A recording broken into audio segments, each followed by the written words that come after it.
Hi there, it's Gabrielle Nicolay from SpeechKids. I'm a speech language pathologist, also called a speech therapist, with almost 20 years experience helping little kids learn how to talk and helping their parents understand little kids better. And if you haven't noticed, it's back to school. So today we're going to talk about the routine, and there's something I want you to know about routines, and then we're going to talk about how to, I'm going to give you 2 things that you can do to help ease yourself into the routine. And these are not new, these are not hard, except that they are. Easy to say, harder to implement in today's really frenetic world. But the thing I want you to know about routines is little kids in particular need them.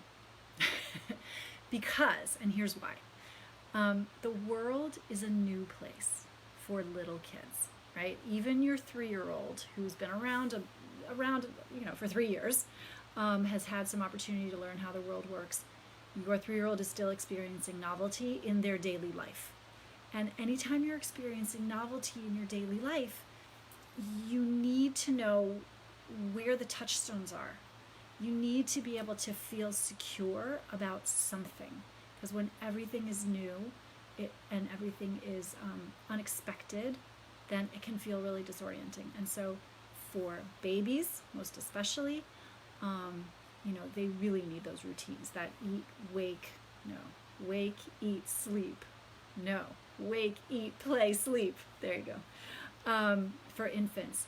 For those toddlers, it's, wake up, eat, play, sort of similar, right?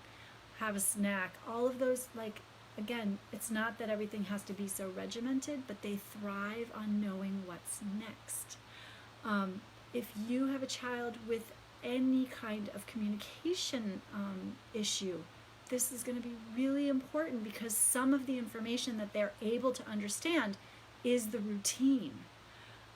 And so even if they're not understanding the words that people are saying around them, or even if they're not able to express themselves in the way that we want them to, and the way that they will at some point, understanding the predictable rolling out of activities in a day is just really, really important. And the good news is, during the school year, for people who are going to school or who have some plug-in to that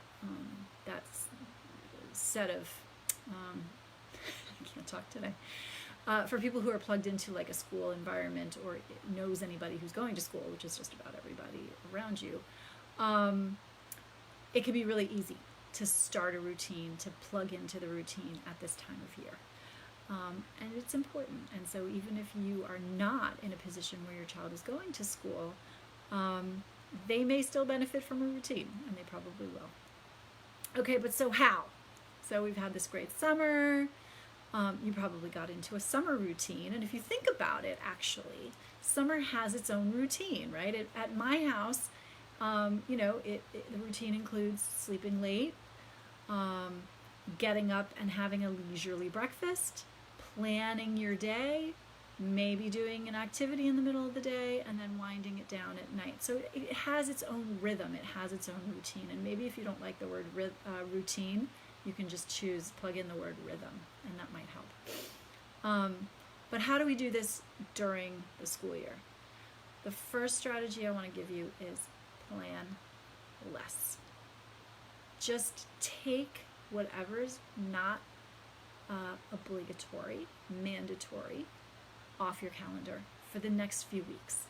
Just for a couple of weeks. Just try it. Planning less means everybody feels less stressed. This is a good thing, right? Everybody feels less rushed. This is also a good thing. And you've just got fewer balls in the air.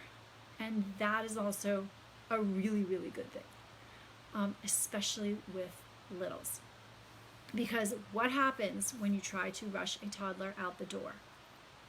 It takes 5 times as long, yeah? So if you schedule less, you'll have the extra bit of time for this next part that I'm going to tell you, which is leave extra time. Because again, back to this toddler that we're trying to rush out the door. Come on, put on your shoes, it's time to go, it's time to go. What happens? No, they're not having that.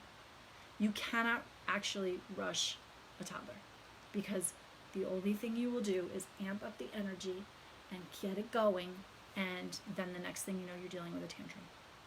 And there's a whole other set of things to do for that. But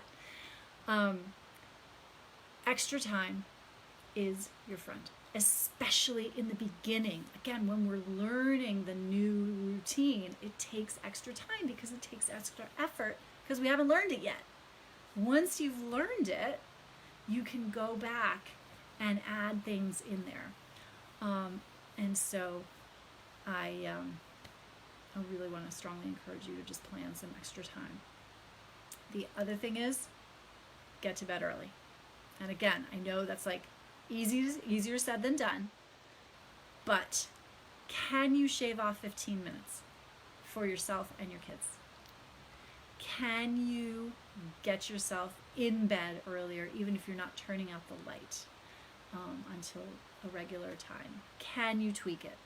It's a question as you're getting back into routine, which often involves what? Getting up earlier. I know I've been getting up really early all week.